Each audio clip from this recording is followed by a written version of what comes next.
Здравствуйте, меня зовут Захлопкова Эмма. Тема доклада. Исследование химического состава пчелиного воска для создания слоя жизнедеятельности личинок восковой моли.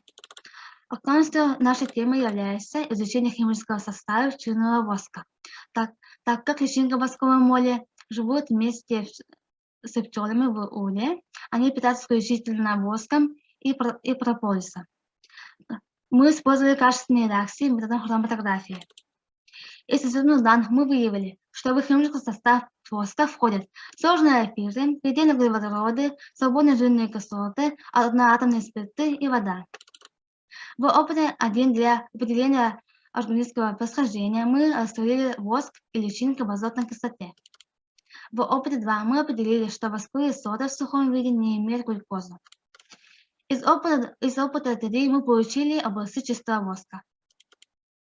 Опыт 4 и 5 показывают разделение данных липидов методом транслационной хроматографии, из которого следует, что воск из кокона 1 и 2 состоят из диглицеридов. Кроме этого, воск из кокона 2 содержит свободные жирные кислоты, тогда как воск из кокона 1, личинка которого питается полиэтиленом, свободные жирные кислоты не содержит.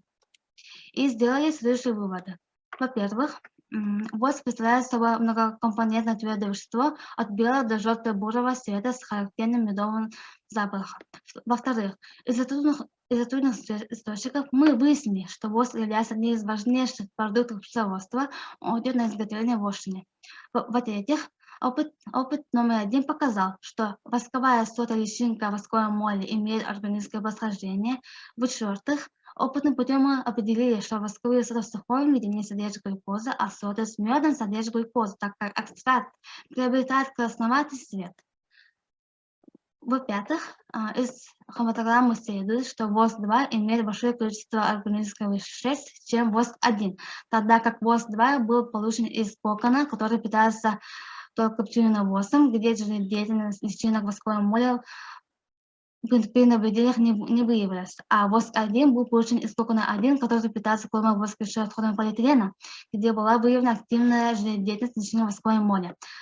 В-шестых, опыт методом транслационной хроматографии показал, что воск из кокона 1 и 2 состоят из диглицеридов. Кроме того, воск из кокона 2 содержит свободные жирные кислоты, тогда как из кокона 1 личинка, которая питается полиэтиленом, свободные жирные кислоты не содержит, или они находятся в минимальном количестве.